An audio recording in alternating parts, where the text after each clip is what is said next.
Student, आज हम लोग आईआईटी जैम बायोटेक्नोलॉजी का सिलेबस देखेंगे कि आईआईटी जैम बायोटेक्नोलॉजी में कौन कौन मतलब कौन कौन से टॉपिक, कौन कौन से चैप्टर आते हैं, कौन कौन से सब्जेक्ट आते हैं। इन्हीं सब चीज़ों के बारे में आज इस वीडियो में हम लोग जानेंगे। जैसा कि जो बच्चे अब लोग बीएससी कर रहे होंगे, चाहे लाइफ साइंस से बीएससी कर रहे हो या बीएससी बायोटेक्नोलॉजी कर रहे हो, उन सबका टारगेट होगा आईआईटी जैम का। आईआईटी जैम के बारे में पहले जान लेते हैं। तो आईआईटी एक एग्ज़ाम कराता है आईआईटी जैम के नाम से, जिसमें आप आईआईटी से बायोटेक्नोलॉजी में एमएससी कर सकते हैं, इंटीग्रेटेड एमएससी और पीएचडी कर सकते हैं। ये अलग-अलग सब्जेक्ट में कराता है, जैसे आईआईटी जेईई फिजिक्स में भी कराता है, केमिस्ट्री में भी कराता है, मैथमेटिक्स में कराता है और बायोटेक्नोलॉजी में कराता है। तो जो बीएससी लाइफ साइंस के स्टूडेंट रहते हैं, वह आईआईटी जेईई बायोटेक्नोलॉजी का एग्ज़ाम देते हैं आईआईटी से एमएससी करने के लिए या इंटीग्रेटेड एमएससी और पीएचडी करने के लिए। तो आईआईटी जेईई बायोटेक्नोलॉजी का आज हम लोग सिलेबस देखेंगे, कौन-कौन से ऐसे चैप्टर्स हैं। तो यदि हम लोग बायोटेक्नोलॉजी की बात करें, तो बायोटेक्नोलॉजी में हमारे 10 यूनिट है आईआईटी जेईई के लिए। पहला unit cell biology and genetics है और इसके लिए जो प्रेफ़रेंस बुक होगा, आप किस बुक को फ़ॉलो करेंगे, आप तो चाहे ब्रूस एल्बर्ट का बुक पढ़ सकते हैं या कूपर्स का बुक पढ़ सकते हैं। पहला यूनिट सेल बायोलॉजी है, जिसको आप चाहे ब्रूस एल्बर्ट का पढ़ सकते हैं या कूपर्स का पढ़ सकते हैं। दूसरा यूनिट बायोकेमिस्ट्री है। बायोकेमिस्ट्री के लिए आप किसी भी बुक को मत फॉलो कीजिए, केवल लेनिंजर फॉलो कीजिए। लेनिंजर प्रिंसिपल ऑफ बायोकेमिस्ट्री। यदि आप लेनिंजर फॉलो कर लेते हैं, उसको पढ़ लेते हैं, तो आपको एमएससी में भी कोई प्रॉब्लम नहीं आएगा। जब आईआईटी में पहुंच जाएंगे, तो प्रिंसिपल बायोकेमिस्ट्री के लिए लेनिंजर ही सबसे बेस्ट रहेगा।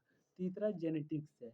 जेनेटिक्स के लिए आप बेंजामिन पायर्स और साइमंस को फॉलो कर सकते हैं। जेनेटिक्स के लिए बेंजामिन पायर्स एंड साइमंस को फॉलो कर सकते हैं। फिर चौथा यूनिट, पांचवा यूनिट जो है हमारा चौथा यूनिट मॉलिक्यूलर बायोलॉजी है। मॉलिक्यूलर बायोलॉजी के लिए आप जेम्स डी वाटसन को फॉलो कर सकते हैं। पांचवा यूनिट इवोल्यूशन है। इवोल्यूशन के लिए आप मार्क रिडले और कैंपबेल को फॉलो कर सकते हैं। आप सबको इवोल्यूशन एक बोरिंग चैप्टर लगता होगा, बोरिंग बोरिंग टॉपिक लगता होगा, लेकिन इसको जब आप रिलेट करेंगे डेली लाइफ से, इवोल्यूशन आपको बहुत अच्छे से समझ में आएगा, मतलब एक इंटरेस्टिंग टॉपिक है।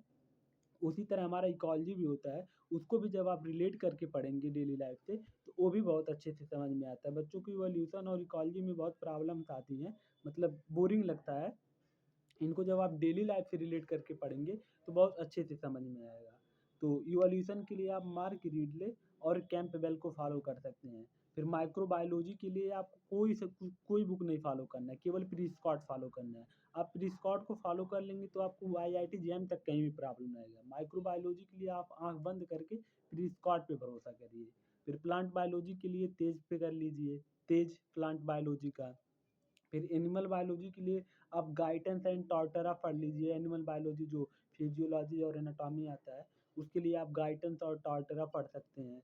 फिर इकोलॉजी के लिए fundamental of ecology by P Odum, मतलब पी ओडम का बुक पढ़ लीजिए। सब फॉरेन ऑथर का बुक है। आपको फॉरेन ऑथर पढ़ेंगे तो आईआईटी जेईई का लैंग्वेज समझ में आएगा, क्योंकि फॉरेन ऑथर से ही आईआईटी जेईई में सीधे क्वेश्चन उठा लेता है। जैसे हम लोग कहते हैं ना, नीट में एनसीईआरटी की लाइनिंग ये उठा लेता है, तो वैसे आईआईटी जेईई में फॉरेन ऑथर्स की जो बुक होती है, उनकी डायरेक्ट लाइनिंग उठा के पूछ लेता है। इसलिए हम सब लोग फॉरेन ऑथर पे ही ध्यान देते हैं। फिर एक 10वां जो है method in biology. Method in biology के लिए आप विल्सन एंड वॉलकर्स को फॉलो कर सकते हैं।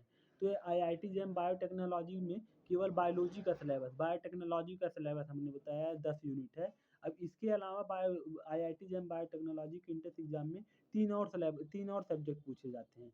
केमिस्ट्री पूछा जाता है, फिजिक्स पूछा जाता है, मैथमेटिक्स पूछा जाता है। तो जो केमिस्ट्री होता है, वह बीएससी लेवल तक पूछा जाता है। जो आप तक बीएससी में पूरा पढ़े रहते हैं, वही केमिस्ट्री भी रहता है। उसको भी अलग वीडियो में हम लोग बता देंगे। फिर मैथमेटिक्स जो होता है 10+2 लेवल का रहता है, 10th का मैथमेटिक्स रहता है और फिजिक्स जो रहता है 10+2 लेवल का रहता है।